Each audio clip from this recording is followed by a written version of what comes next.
이사야서 6장 1절부터 8절까지입니다.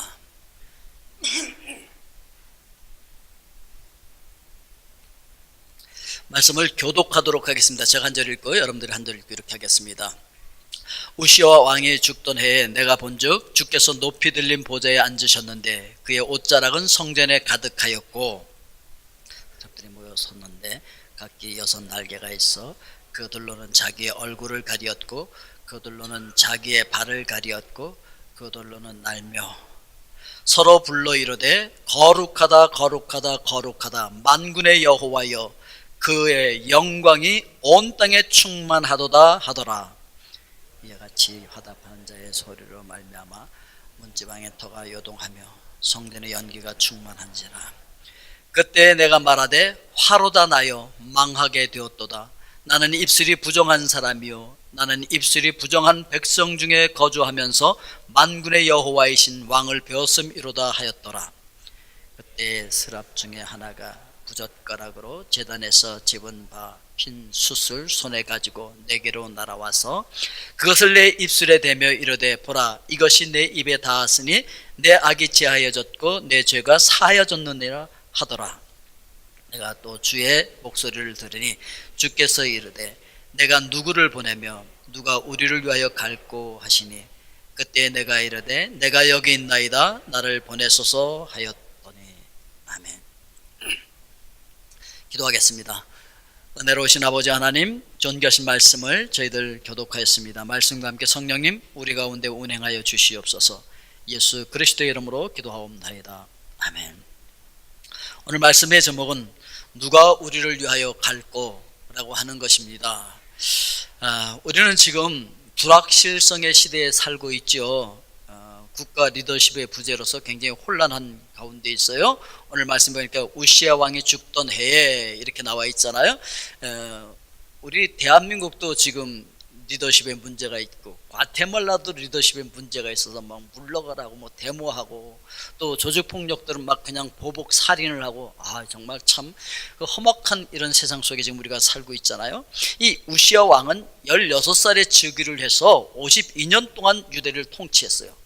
근데 유대를 52년 동안 통치했는데 52년 동안 통치했다는 건 정말 굉장한 거거든요. 그런데 하여튼 하나님께 인정을 받아서 선한 왕으로서 막 땅을 확장하고 시리아 그리고 팔레스타인 그 주변에 있는 모든 나라들을 다 점령하면서 조공을 바치던 나라가 조공을 받는 나라가 되었어요. 우리나라도 좀 그렇게 됐으면 좋겠어요. 맨날 조공 드리고 이 나라 저 나라 눈치 보는 그런 나라가 아니라 다른 나라들이 우리나라 눈치 보면서 막 조공 갖다 바쳐서 한번 꿈꿔봅시다. 근데 그 꿈 같은 일이 이 우시아 왕 때 이루어진 거야. 나라가 부강하고요. 막 그냥 땅들 개척해갖고서 막 그냥 농지 개혁을 하고요. 튼튼하게 성벽을 쌓고요. 국방이 튼튼해지고 너무 잘 나는 거야. 자, 그런데 이 문제는 뭐였냐면 이 우시아 왕이 이렇게 너무 잘 나가다 보니까 교만해져 갖고서 제사장만 할 수 있는 그 분양을 지가 들어가서 해. 이래 갖고서 문둥병이 걸려. 그리고 어떻게 하다가 이제 죽어. 아니 52년 동안 그렇게 잘 통치했던 분이 돌아가시니까 난리가 난 거죠. 거기다가 국제 정세가 그냥 심상치 않은 거예요. 지금 우리나라도 마찬가지잖아요. 이 과테말라도 마찬가지고 이 주변국들의 그 움직이는 것이 이 심상치 않은 거야. 뭐 언제 어떻게 될지 모르겠는 거야. 저 위에 있는 우리 지금 북한에 있는 북한이 말이에요. 그 핵을 가지고 뭐 어떻게 장난할지 몰라서 지금 막 조마조마하고 있잖아요. 이때도 마찬가지. 이 남유다가 저기 북쪽에 있는 저 북이스라엘이 언제 누구하고 손잡고 어떻게 또 무슨 일을 꾸밀지 몰라가지고 막 불안해하는데 그 위에 있는 그 아시리아, 아수르라든지 뭐 밑에 있는 애굽이라든지 뭐 옆에 있는 다른 나라들이 어떻게 변화되어질지 모르는 정말 위급한 그런 시대에 살고 있으니까 굉장히 불안한 거예요. 그러니까 그럼 우리는 어떻게 살아야 되지 이제? 그런 질문이 있는 거죠. 어떻게 살아야 잘 사는 거야? 어디다가 줄을 대야 돼? 그럼 나는 지금 어디다가 투자를 해야 돼? 무엇을 위해서 살아야 돼? 궁금한 거죠. 여러분들도 그럴 때가 있죠. 아니 그렇게 믿었던 것이 갑자기 한순간에 다 무너져 내리고 그럼 난 이제 어떻게 살아야 된단 말이야? 이런 생각이 들 때가 있어요. 자, 그럴 때는 우리가 어떻게 해야 되겠습니까? 그것은 하나님을 만나는 경험을 해야 된다는 거죠. 누굴 만나야 된다고요? 하나님을 만나는 경험을 해야 되는데, 그러기 위해서 하나님 앞에 나와서 기도해야 된다는 것이죠. 시편 50편 15절에 보니까 환난 날에 나를 부르라, 내가 너를 건지리니 내가 나를 영화롭게 하리로다. 아멘. 예, 그러니까 이사야가 말이에요, 원래 왕족이었어요. 그 우시야 왕과 사촌 관계였어요. 그 자기 사촌 관계에 있는 그 우시야 왕이 52년 동안 통치를 하고 있는데, 친척인 이사야가 거기서 뭐 한 자리 하지 않았겠습니까?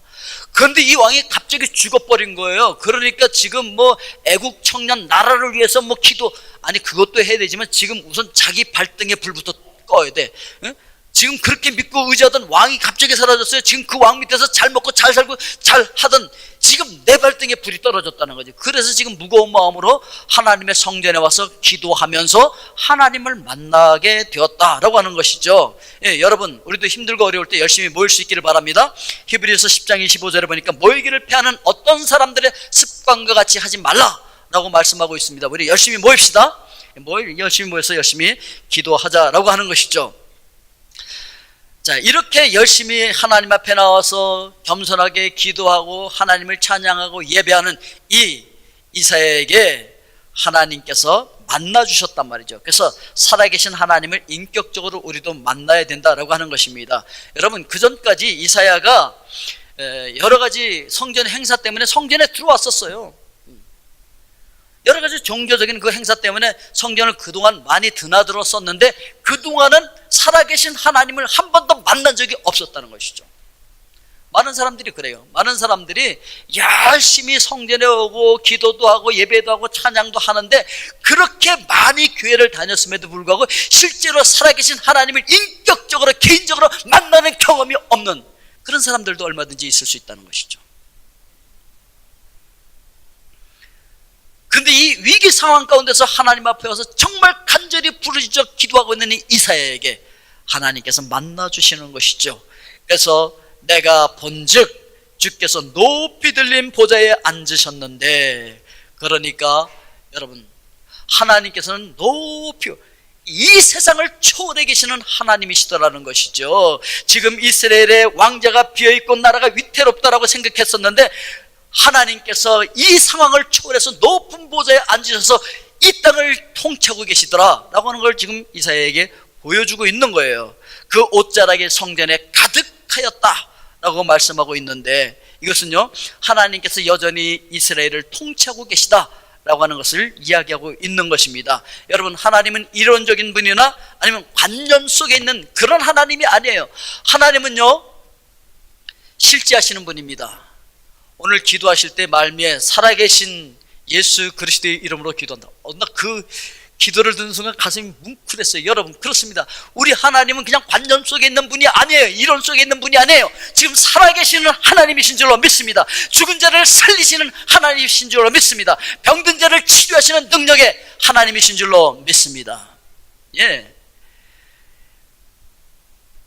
이사야서 6장 2절부터 4절까지 읽어보면 이렇게 하나님을 보여주고 있습니다. 스랍들이 모시고 섰는데 각기 6날개가 있어 그 둘로는 자기의 얼굴을 가리었고 그 둘로는 자기의 발을 가리었고 그 둘로는 날며 서로 불러 이르되 거룩하다 거룩하다 거룩하다 만군의 여호와여 그의 영광이 온 땅에 충만하도다 하더라. 이같이 화답하는 자의 소리로 말미암아 문지방의 터가 요동하며 성전의 연기가 충만한지라. 하나님의 영광이 가득하게 차 있는데, 오늘 말씀을 보니까 하나님의 영광이 이스라엘에만 충만하더라 이것이 아니고 온 땅에 충만하더라 이렇게 말씀하고 있어요. 그러니까 하나님께서는 이스라엘만 통치하시는 것이 아니더라는 것이죠. 하나님께서는 온 세상을 지금 통치하고 계시는 하나님이시더라 라고 하는 것을 이사야에게 보여주는 거예요. 여러분, 하나님께서는 지금 전 세계를 통치하시는 하나님이신 줄로 믿습니다. 그래서 인간의 왕국은 영원하지 않지만 하나님의 나라는 영원한 것을 보여주고 있고, 인간의 왕국은 절망과 슬픔이 있지만 하나님의 나라에는 기쁨과 희망과 축복이 있다라고 하는 것을 보여주고 있는 것입니다. 그래서 여러분, 우리가 오늘 신령한 눈을 열어서 그 하나님을 볼 수 있기를 주의 이름으로 축원드립니다. 여기서 우리 예배를 받고 계시는, 여기 임재하고 계시는, 여기 영광 가운데 함께하고 계시는 그 하나님을 우리가 눈을 열어서 볼 수 있어야 된다는 것이죠. 그 하나님을 보지 않을 때 우리는 세상을 따라가고 물질을 따라가고 명예를 따라가게 되어진다는 것이죠. 그래서 여러분, 신앙은 뭐 주일이 됐으니까 오늘 또 교회 가야지 하는 그 습관적인 그것이 아니에요. 신앙이라고 하는 것은 어떤 형식이 아니에요. 신앙은 체험인 거예요. 경험인 거예요. 살아계신 하나님을 만나야 되는 거예요. 오늘 여러분들이 기도할 때 그 하나님을 만나야 되는 것이고, 여러분들이 찬양할 때 그 하나님의 임재를 경험해야 되는 것이고, 여러분들이 회개 기도하면서 하나님의 임재를 경험해야 되는 거예요. 오늘 여러분들이 이 예배를 통해서 살아계신 하나님을 경험할 수 있기를 주님의 이름으로 축원드립니다. 아무리 와서 예배를 드리고 종교 행사에 참석해도 내가 개인적으로 하나님을 만나지 못하면요, 나는 하나님과 상관이 없어요. 우리가 그 하나님을 만날 때 나와 함께 하시는 그 영광의 하나님, 능력의 하나님의 그 말씀의 검을 들고 세상에 나가서 악한 영들과 싸워서 우리는 승리하게 될 줄로 믿습니다.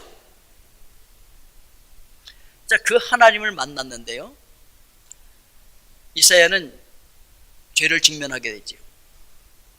원래 이사야는 아침부터 저녁까지 독주를 마시며 비틀거리는 그 시대의 청년들을 부정하다고 생각을 했었어요. 그래서 5장 11절에 아침에 일찍 일어나 독주를 마시며 밤에 깊도록 포도주에 취하는 자들은 화 있을진저. 뭐 저거 보고서 이렇게 또 마시고 싶은 충동을 느끼는 분들이 또 계실지도 모르겠는데, 어쨌든 이사야는 화 있을진저 이렇게 얘기를 하고 있어요. 이사야 3장 11절에 가면요, 여호와께서 또 말씀하시되 시온의 딸들이 교만하여 느린 목 정을 통하는 눈으로 다니며 아기작거려 걸으며 발로는 쟁쟁한 소리를 낸다 하시도다. 그러니까 여인들이 말이에요, 그때 당시 목을 늘려서 목이 높으면은 자기가 미인이라고 생각하고, 그래서 굉장히 교만해지고, 이 늘린 목이라는 것은 교만하다는 얘기예요. 교만한 목. 한번 여러분들도 목을 한번 늘려 보시겠습니까? 저렇게 하면 목이 늘어난다는데. 그리고 그 당시에는 12가지 이상의 장신구를 귀에다, 코에다가, 팔목에다가, 발목에다가 달고서 쟁쟁하는 소리, 걸을 때 쟁쟁 소리가 난다는 거예요. 그리고 아기작거리면서 걷는 게, 나 어떻게 걷는 게 그건지 모르겠는데, 하여튼 여자들이 그 정을 통하는 눈으로 그 아기작거리면서 걷는데, 그런 것을 보면서 이사야가 막 열불이 터지는 것이, 저쪽 화 있을진저 막 정죄를 하는 것이죠. 그런가 하면은 8절 말씀에 보니까 가옥에 가옥을 이으며 전투에 전투를 더하여 빈틈이 없도록 하고 이 땅 가운데서 홀로 거주하려는 자들은 화 있을진저. 그러니까 남들은 누워 잘 방도 없는데 그냥 집들을 사들이고 땅을 사들여서 혼자 독차지하려고 하는 그 부동산 투기꾼들을 향해서 화 있을진저. 이제 이사야가 막 열불을 내고 있는 거죠. 그런가 하면은 5장 23절에 보니까 그들은 뇌물로 말미암아 악인을 의롭다 하고 의인에게서 그 공의를 빼앗는도다. 그러니까 뇌물을 받고 선을 악하다고 하고 악을 선하다라고 하는 그런 사람들을 향해서 또 분노하고 있는 것이죠.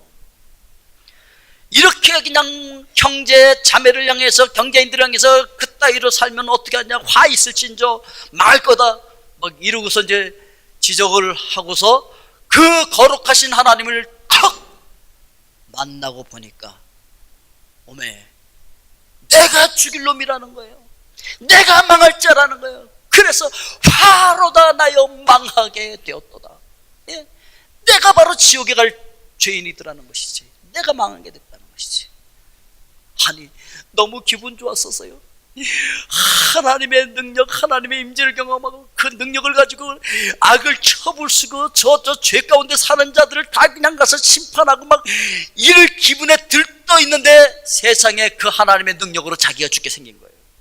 그 하나님의 칼에 자기가 맞아 죽게 생긴 거예요.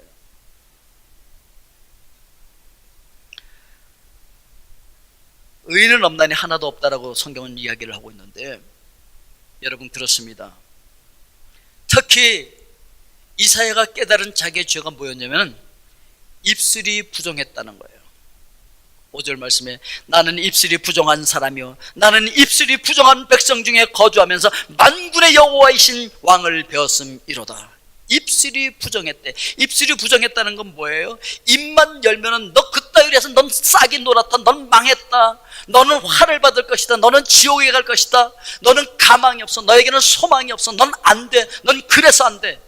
이 말밖에 할 것이 없었어. 형제 자매들을 볼 때마다, 사람들을 볼 때마다 맨 부정적인 얘기밖에 안 했던 거예요. 사람들은 보통 음란이나 거짓말이나 탐심, 시기심, 미움, 질투 이런 건 큰 죄를 짓는다고 생각을 하지만 부정적이고 불신앙적인 말을 하는 것이 이것이 얼마나 하나님 앞에서 큰 죄인지를 못 깨닫는 거죠. 그 자기만 의로워요. 그래갖고서 멍땅 다 지적만 하잖아요. 저주만 하고요. 너는 그거는 죄야. 그렇게 사는 건 가망이 없어. 너에겐 소망이 있어. 될 놈은 싹부터 알아본다니 너는 싹이 노래 이래가면서. 근데 이게 얼마나 큰 죄를 짓고 있는지 이사야 자신이 몰랐다는 거예요. 내가 얼마나 입술이 부정한지 몰랐다는 거예요. 그런데 거룩하신 하나님을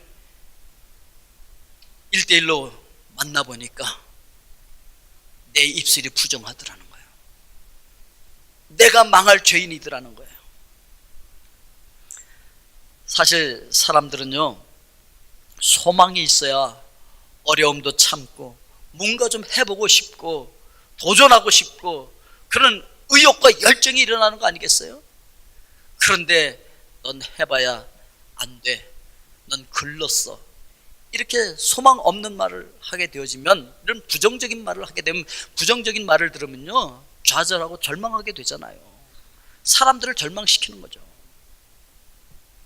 이게 큰 죄인인데, 사실요 이스라엘 백성들이 출애굽해서 하나님께서 그 적과 꿀이 흐르는 강대하고 아름다운 땅을 보여주시고서 거기에 들어가게 하시겠다고 약속하셨을 때 12명의 정탐꾼이 들어가서 10명이 나와갖고서 안 돼, 우린 못 가 라고 부정적인 말을 해갖고요, 그들도 죽고 그 이야기를 듣고 반응했던 백성들이 다 광야에서 죽는다고요. 이게 얼마나 큰 죄인지, 이게 하나님의 일을 망치게 하는 일이란 말이에요. 하나님은 그들을 가나안 땅에 들여보내기를 원하는데 이 부정적인 입술이 그들을 못 들어가게 막아버린 거예요. 그러니까 그 배후에서 역사한 거는 사탄이었다는 사실을 여러분 기억해야 돼요. 오늘도 하나님께서는 여러분들은 하나님의 나라를 들어가고 살게 하시기를 원하시는 거예요. 이 땅에서부터 하나님의 나라를 누리게 하시기를 원하시는 줄로 믿습니다. 그런데 사탄은 그렇게 안 해요. 사탄이 들어가서 부정적인 얘기를 하게 하는 거예요. 그래서 남의 잘못만 지적하게 하고 남의 약점만 꼬집어서 얘기하게 만드는 거예요. 그래가지고 주저앉히고 절망하게 만들고 소망이 끊어지게 만든다는 거죠. 이거는요 배후에서 사탄이 역사하기 때문에 사탄의 도구가 되어지는 것이라는 것이죠. 그러니까 이것이 바로 하나님 앞에서 그렇게 큰 죄였다라고 하는 것을 이야기하고 있습니다. 그래서 이렇게 망해서 완전히 불구덩이로 들어가야 할 이사야를 하나님께서는 긍휼히 여기시고 그를 정죄하고 심판하는 것이 아니라 그를 정결케 만들어버려요. 6절 말씀에 그때 스랍 중에 하나가 부젓가락으로 제단에서 집은 핀 숯을 손에 가지고 내게로 날아와서, 이 제단은요 예수 그리스도, 어린 양 되시는 예수 그리스도께서 잡아서 거기다가 하나님 앞에 드려지는, 제물로 드려지는 그런 제단이에요. 그러니까 예수 그리스도의 십자가 앞에 나와서 그 보혈로서 우리의 죄가 정결케 되어진다는 것이죠. 오늘 여러분들의 죄가 예수 그리스도의 십자가의 보혈로서 깨끗하게 씻김을 받게 될 줄로 믿습니다.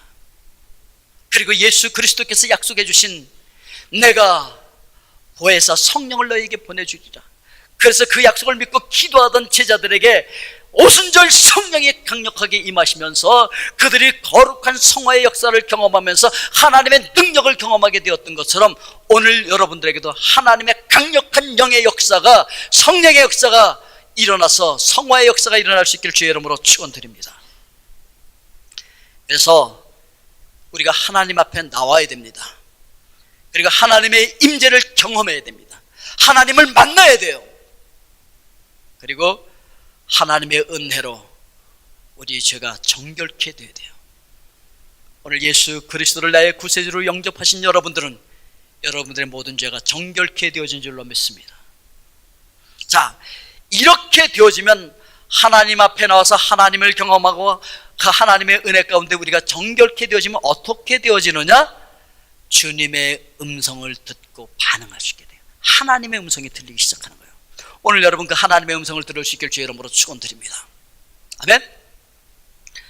그래서 하나님의 음성을 듣게 되어지는데 오늘 8절 말씀에 내가 또 주의 목소리를 들으니 주께서 이르시되 내가 누구를 보내면 누가 우리를 위하여 갈꼬 하시니 그때 내가 이르되 내가 여기 있나이다 나를 보내소서 라고 반응하고 있다는 것이죠. 여러분 여기서 기억해야 할 것은 어마 나도 좀 하나님의 멋진 일을 해보고 싶은데 왜 내 이름을 안 부르시지? 하나님 왜 내 이름을 안 불러주세요? 내 이름도 좀 한번 불러주세요. 저도 응답하게 라고 생각하시는 분들 계십니까? 왜 하나님이 나한테만 말씀하시지 않지? 왜 하나님의 음성이 나한테만 안 들리지? 왜 하나님 내 이름 안 불러요? 라고 생각하시는 분들 계십니까? 여러분 하나님께서 이사야야 너 가라 이렇게 부르지 않았다는 사실을 기억해야 돼요. 누가 우리를 위하여 갈고? 이 음성을 들었다는 거예요. 이사야는. 오늘 여러분들도 누가 우리를 위하여 갈고라고 하는 하나님의 음성을 들을 수 있는 하나님의 사람들 될 수 있길 주의 이름으로 축원드립니다. 이 음성이 들려야 돼요. 여러분 이 음성이 들리려면요 이 음성은요 내 상태가 어떠냐에 따라서 들리고 안 들리고 하는 거예요. 하나님이 말씀하고 안 하시고가 아니에요. 하나님 항상 말씀하셨어요. 내가 못 들은 거예요. 내 상태가 듣지 못할 상태가 되었던 거예요.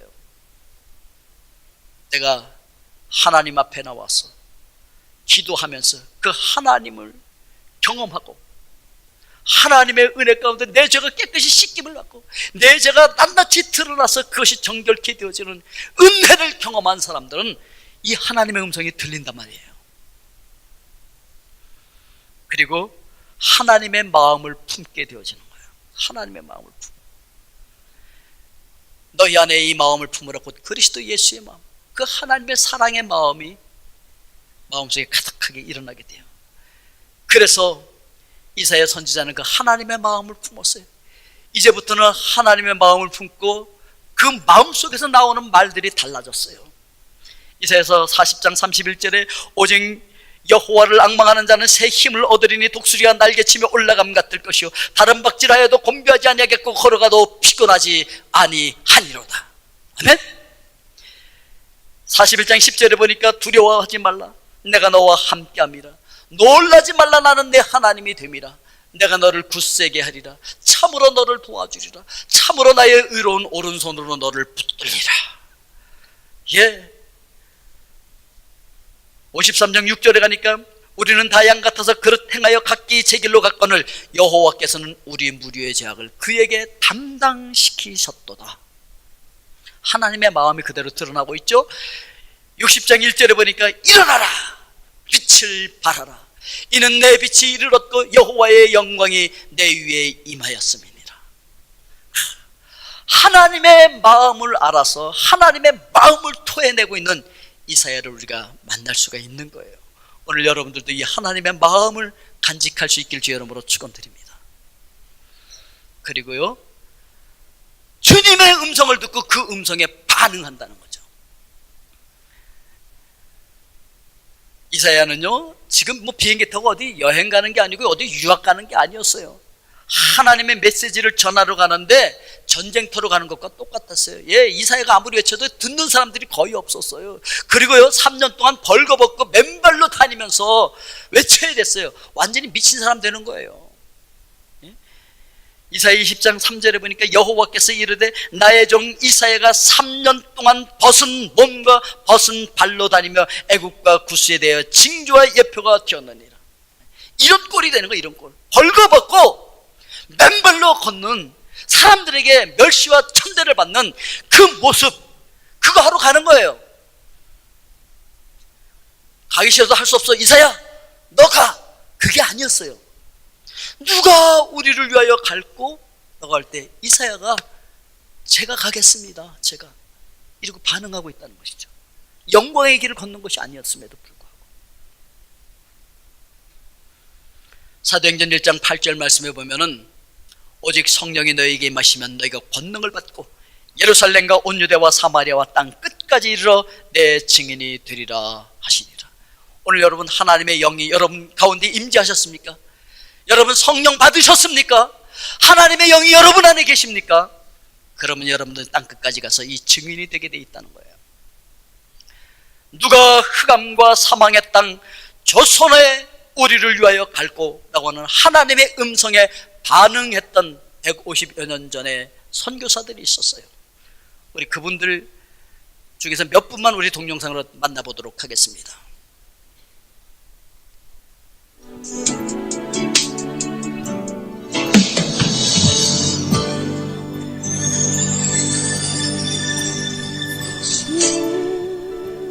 다시 오실 때까지 죽음을 두려워하지 않고 담대히 죽어가면서도 성경을 전하며 예수를 외쳤던 토마스 선교사님. 1866년 제네럴 셔먼호를 타고서 통역관으로 복음을 전하기 위해서 성경을 들고 대동강변에 와서 그곳에서 불타는 배 위에서 성경을 던져주고 마지막에 성경을 가지고 와서 그 보따리를 넘겨주면서 목이 베어서 순교를 하게 되었습니다. 허무하게 그냥 인생이 끝난 것처럼 보였었습니다. 순교하기 전에 12살의 최지랑에게 성경 3권을 건네줬습니다. 법에 질린 최지랑이 그것을 평양 영무주사 박영식에게 건네줬는데 박영식은 그것을 가지고 와서 자기 집을 도배했지요. 훗날 최지랑이 그 박영식의 집을 구입해서 여관으로 사용하게 되었습니다. 그것을 선교사들이 묵으면서 최지랑에게 복음을 전하고 그가 예수 그리스도를 믿게 되었고 세례를 받습니다. 성경을 찢어서 도배했던 박영식도 감동을 받고 예수 그리스도를 믿게 되어지죠. 그 집이 결국 예배처소가 됐고 예배당이 되었습니다. 토마스를 죽였던 박충건은 양심의 가책을 느끼면서 종소리를 듣고 찾아와서 선교사를 찾아와서 참여하고 예수 그리스도를 영접하고 장로님이 되셔서 평양 부흥의 큰 일조를 감당하게 되었습니다. 이 널따라 교회는 성장해서 장대제 교회가 되었다가 후에는 더 큰 교회를 줘서 장대현 교회가 되었는데 이 교회가 1907년도 놀라운 평양 대부흥 운동의 역사를 일으킨 교회가 되어집니다. 이대에 걸쳐서 헌신의 미라를 한국 땅에 로제타 심었던 선교사는 조선에 여의사가 절실히 필요하다는 소식을 듣고 결혼도 하지 않은 단신으로 조선에 도착했다. 그녀는 역시 조선으로 왔던 윌리엄 홀 목사와 결혼하여 평양에서 선교 사역을 시작한다. 그녀의 남편인 윌리엄 홀은 평양에서 교육 사역과 병원 사역을 하면서 활발한 선교 사역을 펼치게 된다. 그러나 청일전쟁의 폐허 속에서 홀 선교사는 수많은 사람을 치료하다가 자신이 병에 감염되어 한국에 온 지 2년 만에 로제타와 아들 셔우드의 손을 붙잡고 숨을 거두고 만다. 당시 아이를 임신 중이었던 로제타 선교사는 출산을 위해 본국으로 돌아갔다가 조선을 향한 하나님의 부르심을 다시 받고 두 아이와 함께 조선으로 돌아와 다시 사역을 시작한다. 그러나 한국에 온 지 얼마 안 되어 로제타의 어린 딸마저 풍토병으로 죽고 딸을 양화진 묘지에 다시 묻으며 로제타 선교사는 다시 한번 하나님께 기도한다. 하나님, 사랑하는 내 아들 샤우드홀과 한국에서 오랫동안 사역을 할 수 있게 해주시기 바랍니다. 로제타 선교사는 남편과 딸을 잃었지만 어린 아들을 키우며 조선 사랑을 실천해 나갔다. 그는 평양의 홀 기념병원에서 근무하면서 또한 여자 환자를 위한 광희여원을 개원하였고 어린이들과 장애인들을 위한 교육 사업을 펼쳤다. 그 밖에도 서울과 인천 등의 병원을 설립하여 85세의 나이로 소천하기까지 한국교회와 의료계에 큰 공헌을 한다. 그리고 사랑하는 남편, 딸과 함께 양화진에 묻혔다.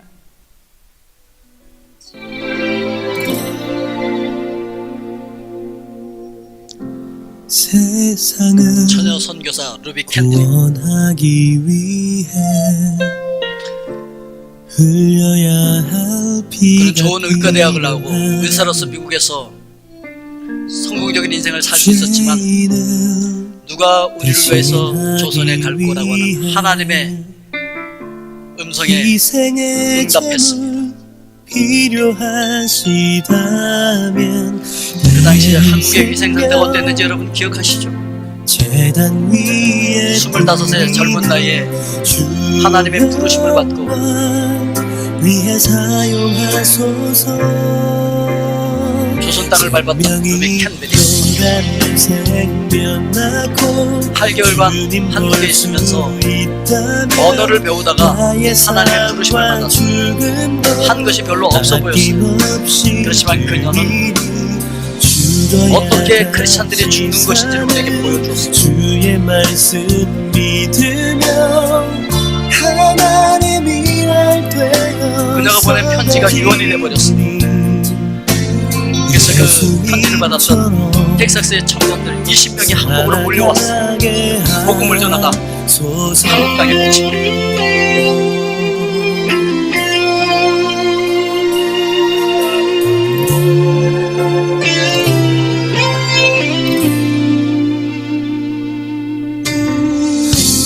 길 잃어 지친 양을 찾아 복음을 듣기 위해서 20리길을 맨발로 걸어오는 아이들을 보고 그 안에 있는 하나님의 사랑 때문에 오히려 위로를 받았다고 합니다.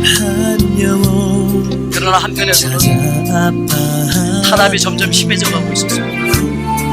그저께는 주님을 영접한 지 일주일도 안 되는 서너 명이 끌려가서 순교를 당해버렸습니다. 토마스 선교사, 제임스 선교사도 순교를 당했습니다. 선교 본부에서는 철수하라고 이야기를 하지만 대부분의 선교사들이 그들이 전도한 조선 예배를 받고 아직도 숨어서 예배를 드리고 있습니다.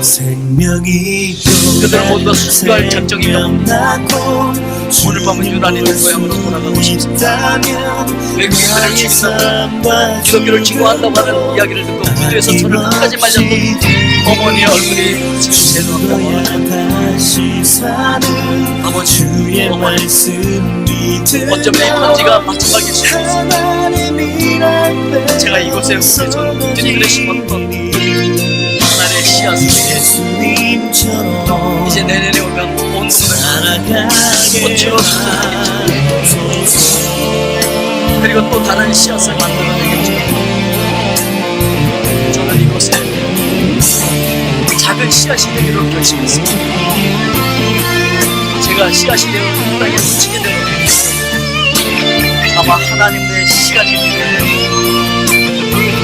조선 땅에는 많은 분들이 있습니다. 그들도 여러 나라의 씨앗이 될 것입니다. 저는 이 땅에 저의 심장을 묻겠습니다. 바로 이것은 조선에 대한 제 열정이 아니라 하나님께서 조선을 향한 열정이라는 것을 알게 되었습니다. 아버지, 하나님 사랑합니다. 주님 캔들릭 선교사의 별명이 이렇게 써있습니다. 내게 첫 번의 생명이 주어진다면 그 모든 생명을 조선을 위해 바치리.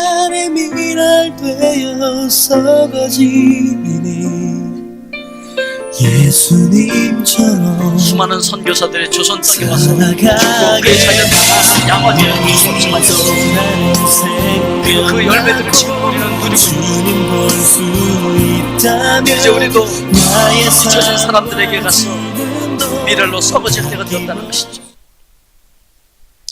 오늘 우리는 대통령궁 앞에 가서 이 하나의 미랄 노릇을 할 것입니다. 전도지를 나눠주고 그 땅에서 무릎 꿇고 이 땅을 위해서 우리가 기도할 것입니다.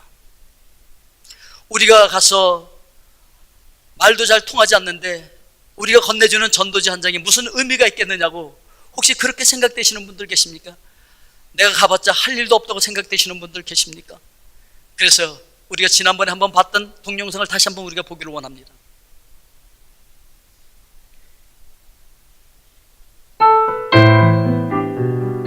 선생님 구원 받으셨습니까? 당신은 만약 오늘 밤 죽는다면 천국에 갈 수 있겠습니까?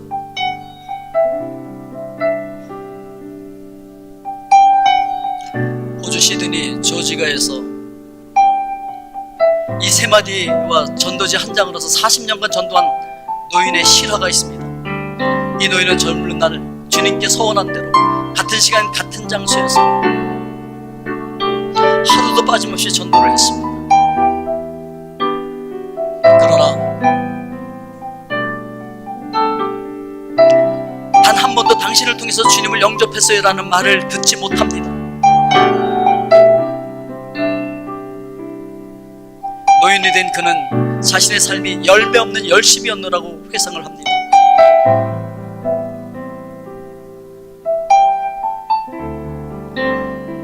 노인이 탄 세월의 열차가 시야에서 사라져갈 때쯤 런던에 사는 한 목사에게 신기한 일이 일어났습니다. A number of years ago, in a Baptist church in Crystal Palace in southern London, the Sunday morning service was closing and a stranger stood up at the back, raised his hand, he said, "Excuse me, Pastor, can I share a little testimony?" The pastor looked at his watch, he said, "You've got 3 minutes." And this man proceeded.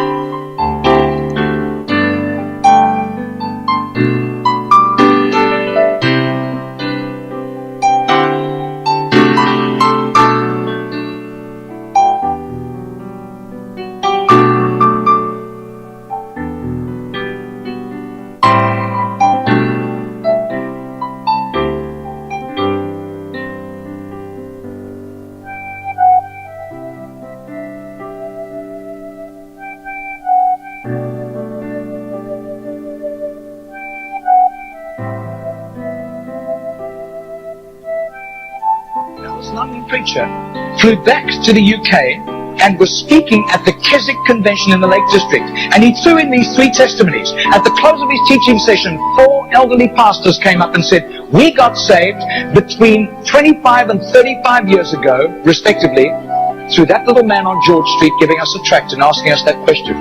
He then flew the following week to a similar Keswick Convention in the Caribbean, to missionaries. And he shared the testimonies. At the close of his teaching session, 3 missionaries came up and said, "We got saved between 15 and 25 years ago, respectively, through that little man's testimony and asking us that same question on George Street in Sydney." Coming back to London, he stopped outside Atlanta, Georgia, to speak at a Naval Chaplains Convention.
전도지 한 장을 건넬 때 무의미해 보일 수 있습니다.